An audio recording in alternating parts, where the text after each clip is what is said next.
Make sure my volume's down. I watched From Your Road, I think is what it's called. You told me about it. You told me about the director, and I just have always meant to, and I just have forgotten. And I watched it. And I'm going to buy this Starbucks, and I'm going to tell you what I thought. Cinetherapy podcast with Sam and Mitch. Dad. Welcome to the Cinetherapy podcast by Inland Film Co. I'm Mitch Williams, joined by Sam McGhee. This is episode 3, where we'll be discussing deadlines and cash flow, what it's like being a dad in this business, and the trap of negative target fixation many people get caught up in today's social media age. Good morning, Sam. Good morning. This is the first time we're recording it in the morning. Yeah. A quick disclaimer, I don't know, ahead of time, is this is going to be a shorter installment because I have to get to a dentist appointment, and this was the only block of time this week that we could find time to record the podcast. We're busy. Sam. What's up, Mitch? How's your week? It's been a weird week. We're growing as a business in good, uncomfortable ways, and it's been a week of business talk. Yeah. And I don't like that, but I have to do it. It's got to happen. It's good stuff. It is all good stuff. I think we don't want to be just a little one-man shop throwing out quick vids. We want to grow something that actually works. And grow it. We want to grow it. Grow it into something grander. How's your week been? It's been good.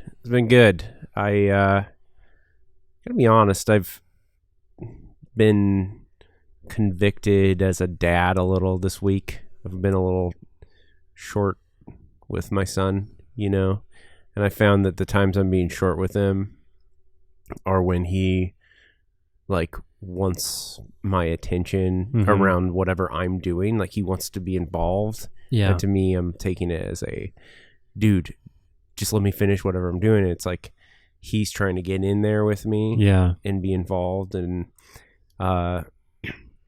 for instance, he was in our studio on Tuesday, and he was touching this podcast microphone, and don't touch that. And he just starts bawling. And I was saying, don't touch that, because I was worried it was going to fall. Yeah, it was tipping over. Yeah.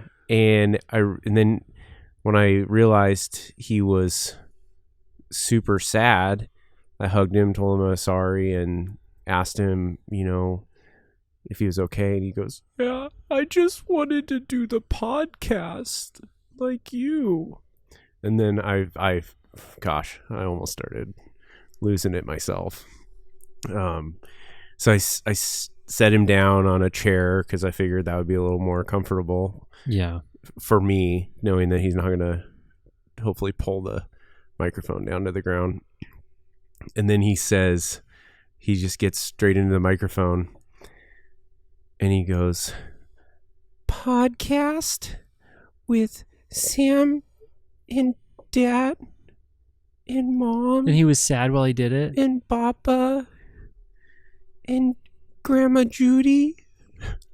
And I was just like, anyways, he wasn't sad. He was shy, Yeah. And anyways, it was, that is I watched all that happen, and I could feel, I felt whatever you were feeling watching it happen. yeah. Because your son wants to be involved in what you're doing, and he loves what it is that you do. But you just needed to make sure the microphone didn't fall over on the ground. Yeah. But that's good of you to think through all that. Well, it's just those moments, you talked about growing the business and the growth, and sometimes discomfort in that, and having to have, difficult or uncomfortable conversations. But there's this whole other side of life, as a husband, as a father, that can be equally uncomfortable at times. Right. Things that you anyways, it's just weird trying to find that balance. It's definitely really weird, especially when like most of our friends that are in this filmmaking industry work from home and they have home offices, and we all have nice camera gear and nice computers and hard drives, and they're all plugged in. And when you have kids that want to be around you and want to hang out with you and do this with you, it's really hard to balance that, especially when you're trying to like, you're done with work for the day, but you still had a few things to do at home to make sure it happens. Wife's totally cool with that, making sure that happens, but your son like needs your attention. You're like, I have to, okay, well, I guess I'm going to be up till midnight now because I'm going to focus on being a dad. Yeah. And we'll get to posting the daily way later. Yeah. Or exporting the Instagram version of a client's video. And sending that. And that happened last night. Same thing where I'm like, I just want to get this done now. Did you export that, by the way? Yeah. Thank you. I had to cut it, so it was sub 60. And then, because the Facebook version was over 60 seconds. I didn't know that. Yeah. So, anyways, didn't take too much time. It was just a little bit of... This is a weird time to record a podcast because I want to go into shop talk. Like, we have legit client work we need to talk about, but we're going to, you know what? Okay. So last week you said that you wanted to talk about deadlines this week. I did. We don't need to touch too much on it. You know, I feel like I want to put a quote over my own picture and post it on Instagram because I came up with this quote. It is, in the world of business, deadlines are God and cash flow is king. In the past, I've heard from mentors in my life and people like my father, you know, cash flow is king. Prior to that, I had heard cash is king. And truth is, you know, you learn that cash isn't king because all it is cash. You're eventually going to run out. You need cash flow in order to run a business. And I had this epiphany, so to speak, that, you know, the only way you're going to continue having cash flow is by meeting deadlines. Because you meet a deadline, that client is going to, one, pay you, but they're going to want to hire you for more work. On recurring business where it's a monthly work, hitting those deadlines. If you don't hit the deadlines, they're eventually going to cut you off, and you're left with cash. So deadlines are God. Cash flow is king. God appoints kings. Deadlines appoint and provide cash flow. If you're starting a business, running a business, or whatever, I mean, if you don't have a deadline with a client, or they haven't given you one, they just say, oh, you know, we want it. Ask them for a drop dead date. Mm-hmm. If they don't need it by any certain date, still ask them to give you the absolute drop dead date that you need it. So you have that on your calendar. Because at the end of the day, we're creatives, and if we don't have a deadline, we won't get anything done. Because it's like, oh, well, we could probably do this, we could do that. That's true. And so, yeah, I just wanted to touch on that briefly. It's nothing huge. It's nothing huge, but it is huge. I'm a strange creative type that does not pay attention to deadlines. And before you showed up, I wasn't meeting deadlines ever. And a lot of clients were pissed. And you turned around two clients that I figured we might not do work with them because they were already too irritated with me. But you walked in and did some talking, helped us meet deadlines, and now they're two of our most thrilled clients. So I think that it's not a big thing you said, but it is a huge thing. I know that one thing that we did to turn them around and make them happy was by asking for that drop dead date. Yeah. And then knowing when we agreed to it that we could beat that, and sending it to them essentially a week earlier than they said their dead date was. That was pretty powerful. Deadlines are God. Cash flow is king. I'm going to take a photo of you. I'm going to put that quote over top of the photo of you, and you're going to post it on Instagram. And put at Mitch Williams with no vowels.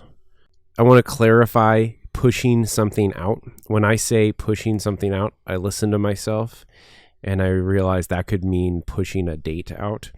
And when I'm saying pushing something out, I mean push a product. I come from the software world, and when you come up with when you're updating code or writing new code, I don't write code myself, but anyways, you push it. It's a constant push. And so I wanted to clarify that for anybody that heard me or listened to me and thought, yeah, anytime we push something out, I mean, push it live. I mean, publish it, post it. Did we have somebody comment on that one? No, but I have been told that in the past. That's funny because I never noticed that. I think I've just been around your world of software for so long that I knew what pushing meant. So I never ever thought about that. The other thing I wanted to touch on this week is we talked about this earlier this week with a friend of ours.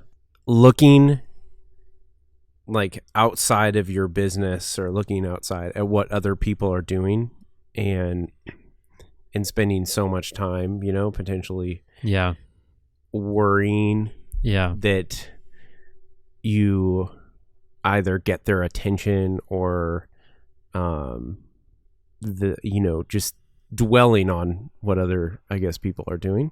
I tend to I've gone on Instagram or I'll say I've gone on social media hiatus a number of times over the last few years when I recognized that I was becoming too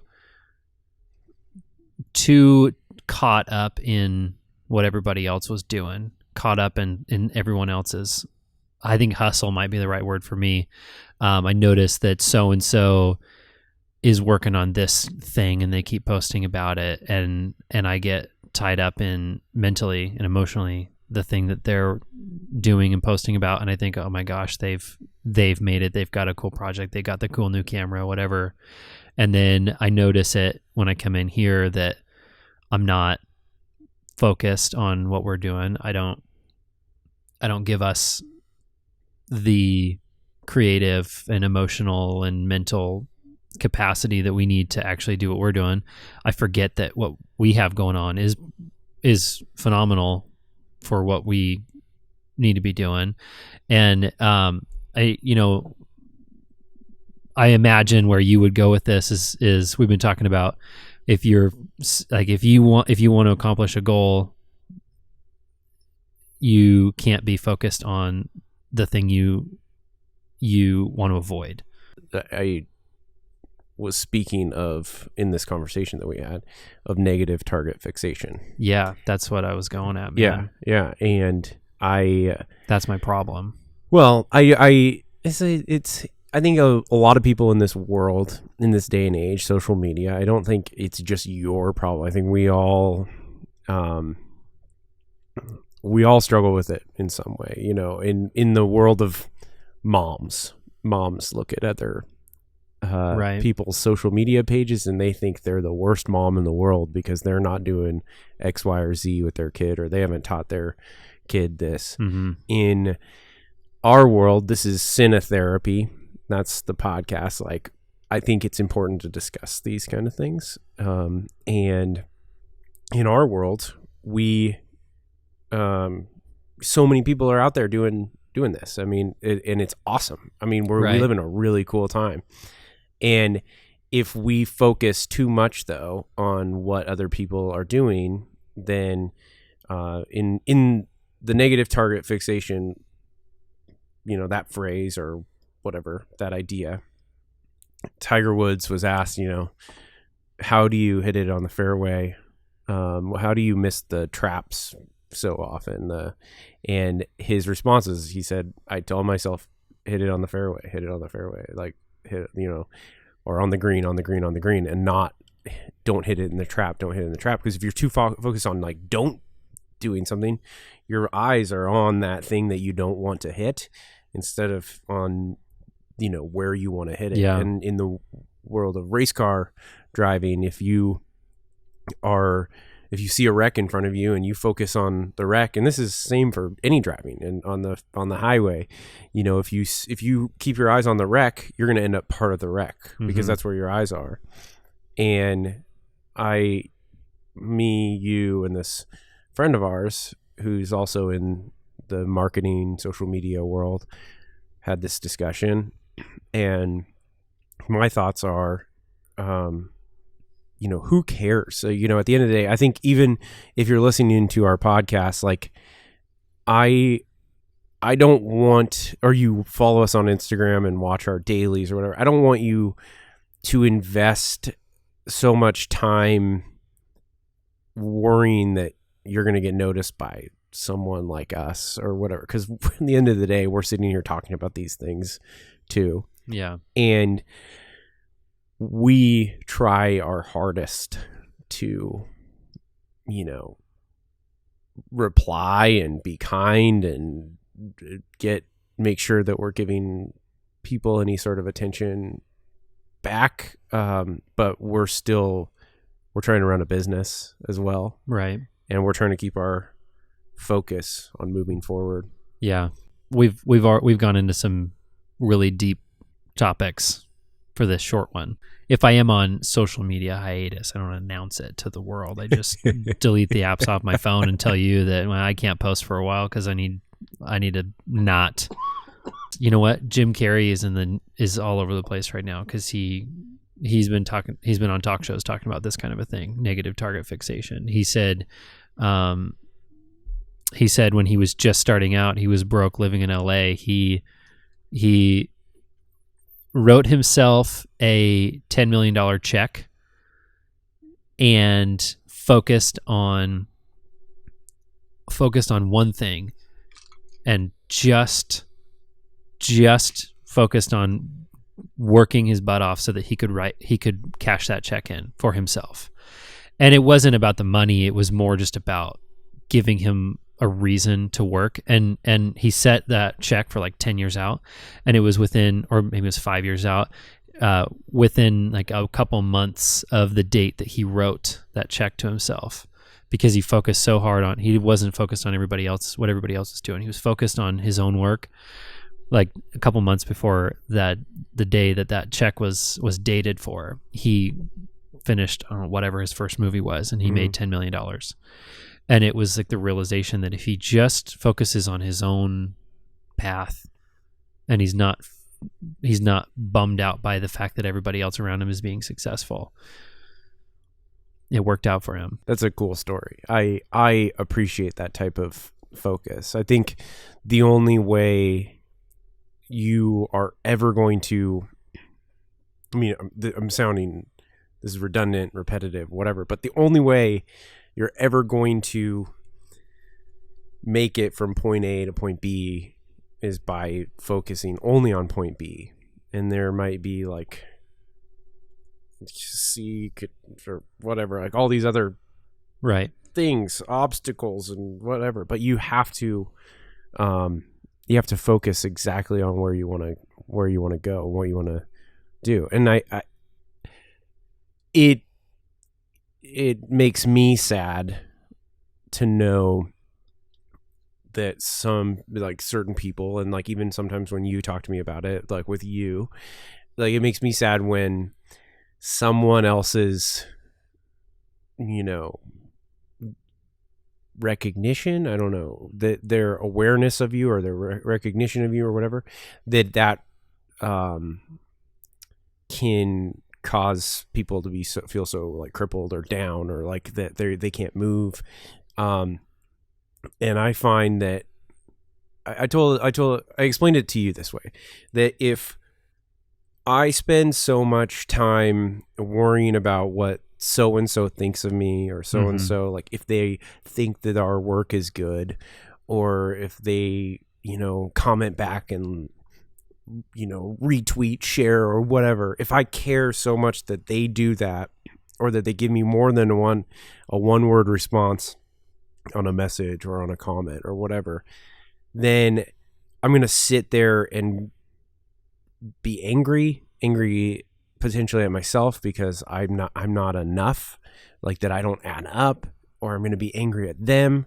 But regardless, it's to a certain point, it's crippling. And so I would much rather just ship, post, push out, and then do it again the next day and focus on whatever client work is in front of us. Because at the end of the day, they're the ones writing the checks. Not the person who's commenting back. And getting that work done. And every single project we finish, every single daily we push out, every podcast we record is just like one more notch in the belt for us, for you, for me, that is actual, real, tangible work that we've developed. And it's a pillar of content, like all these different pillars, and it's also it just continues to grow and expand the portfolio. So until one day the right person sees it and they say, cool, well, we'll take a chance on you or whatever. So that's a really good message. So you pointed out that like somebody else that might be watching our stuff, this is called Cinetherapy because we have a number of filmmakers that we try to get into these deep conversations with about tangible problems or excitement in our world of filmmaking. And our goal with Cinetherapy, calling it therapy, is that we can encourage others to get involved in the conversation.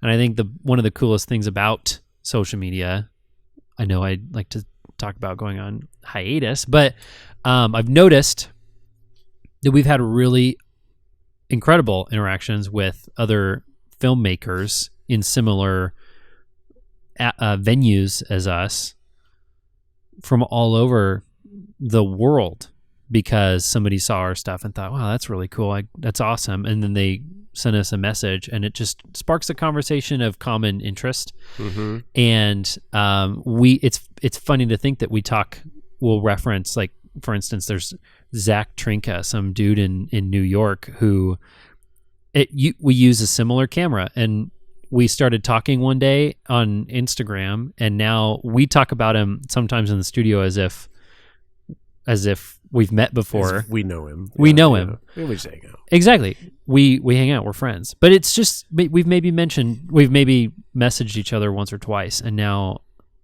we get to watch him from afar and see cool, successful moments for him, and think and from afar cheer him on. Yeah, get excited. Other people are doing cool work. Right.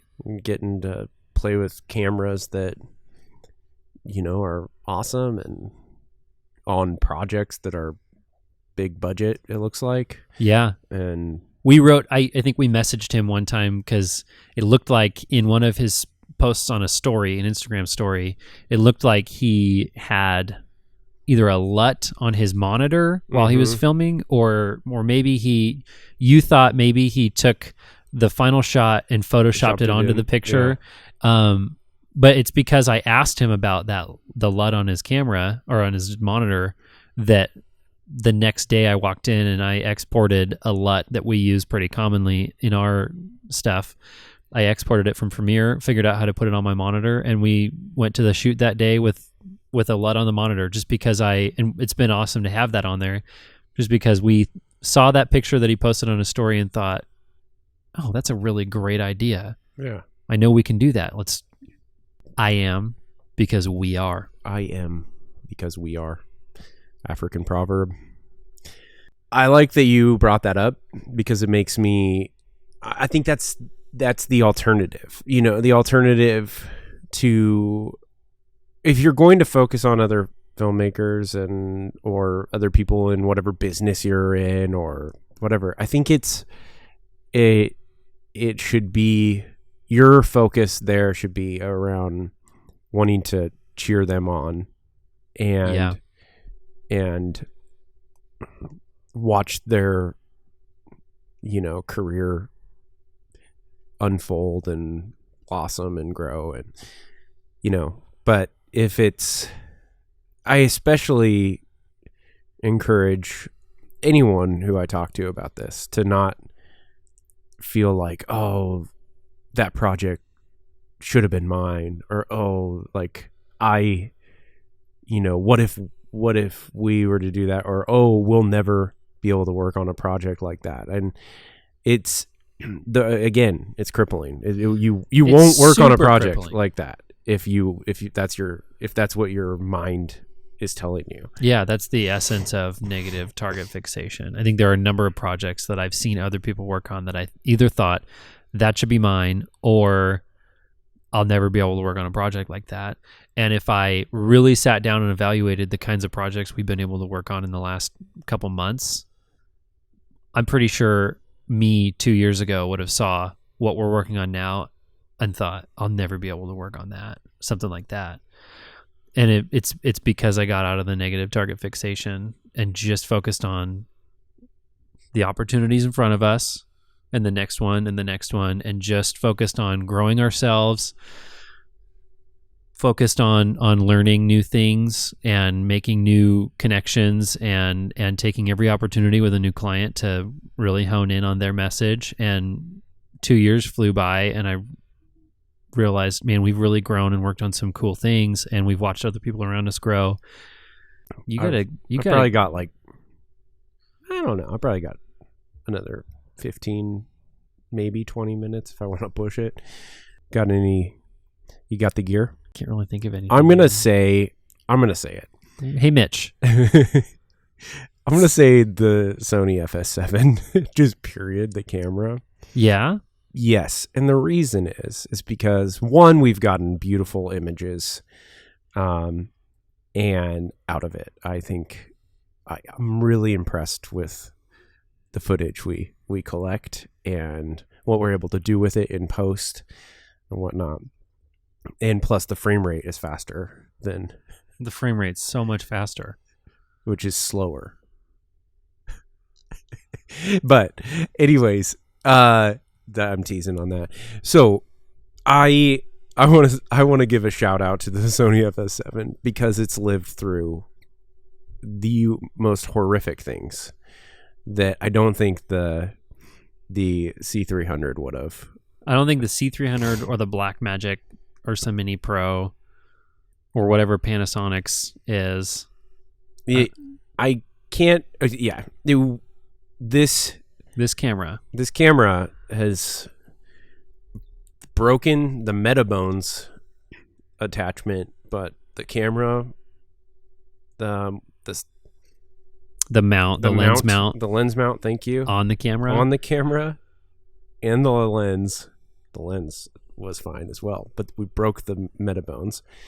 The camera was with you when you went full send on a snow bike off a cliff into the trees, and it was in your backpack.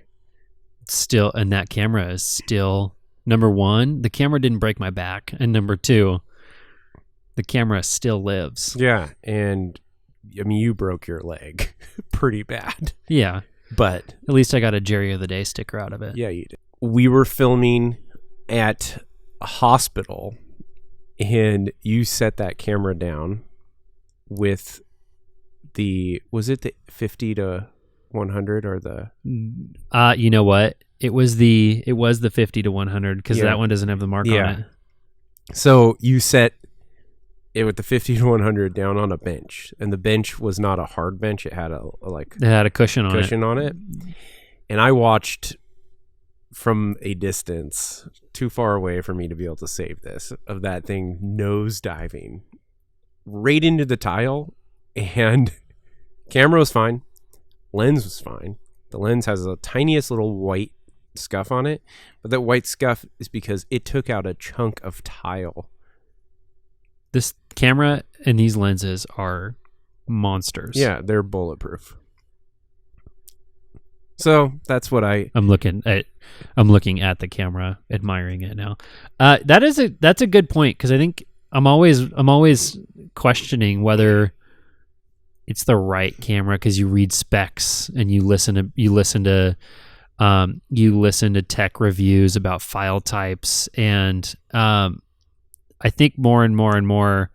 Actually, there was a comment made by I'm subscribed to Matty Hapoya on YouTube, and he was talking about one of the newer Canon cameras, and he was comparing the file type to another file type to another file type on other cameras, and he did say he did finally say in the end, he said, in the end, what really matters is that you use your camera, whatever camera you have, you use it a lot, and you get to know what it can and can't do, and you get to know like what the footage is going to look like in post, so you know how to expose it properly when you're in the field.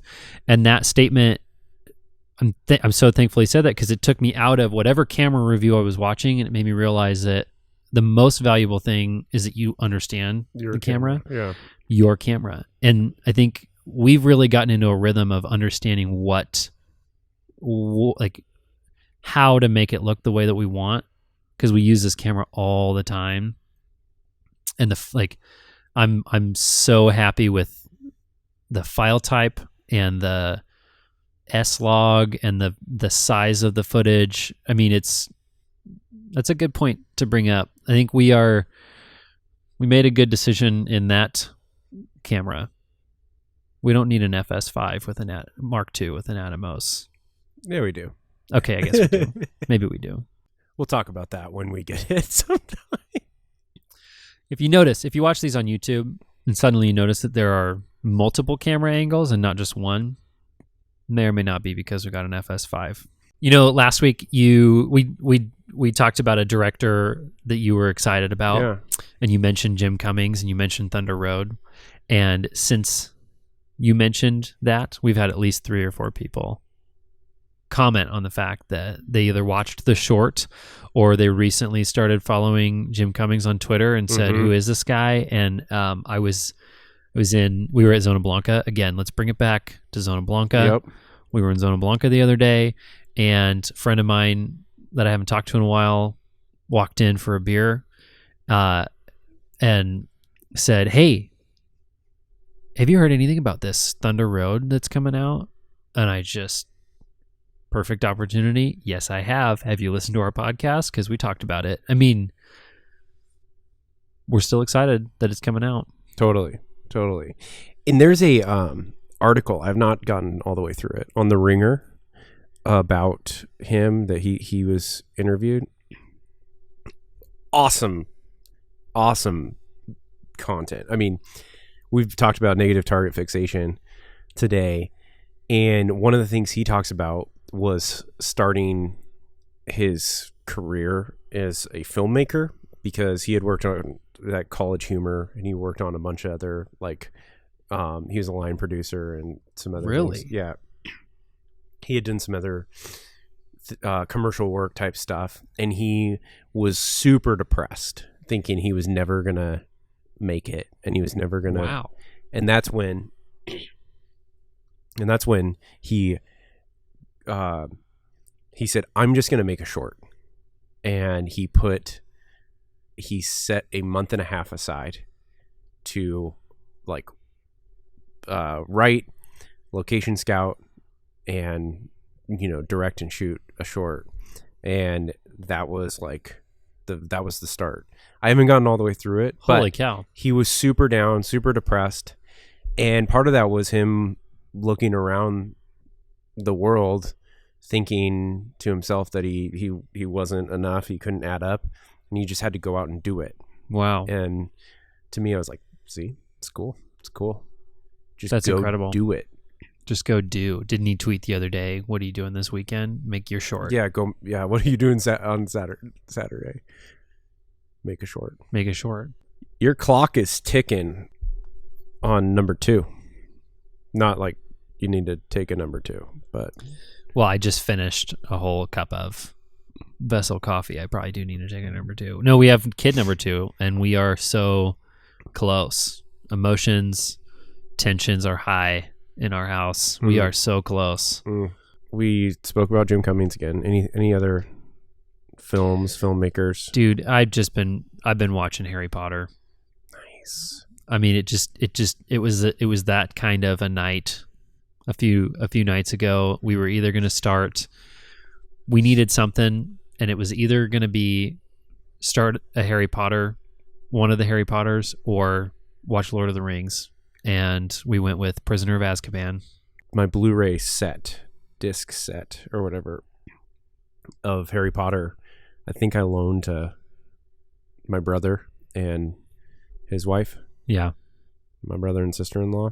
And I think they have it, because I don't have it. I don't know where it is. You got to go find it, and you got to watch them. I got to hunt it down. We went and bought all of them on iTunes because we wanted to be able to watch them back in our room, and we just have an Apple TV plugged in there. See, I've debated that, but I don't want to spend another $85 or whatever. When you already have the Blu-rays Yeah. that you spent that much money on. Yeah. So it is tempting though, because it's so accessible. I could watch them. I'm just going to give you my iTunes login. Ooh, that works. Thanks. Go watch them. Is there anything? Is there anything funny you've seen on the internet lately? You mentioned Joe Rogan last week, and then I went and started watching Joe Rogan. I didn't watch the thing you told me to watch. I just noticed that maybe it was Google listening to our conversation, but Joe Rogan popped up on suggestions on YouTube. I clicked on it, and I didn't realize how funny he was. In the world of comedy these days, it's so saturated with comedians only talking about politics. Yeah. And, someone referenced on a podcast I listened to recently on the Fifth Column, they referenced that, Colbert used to be a satire, satirist or whatever. And Jimmy Kimmel used to be like the bro, like just funny or whatever.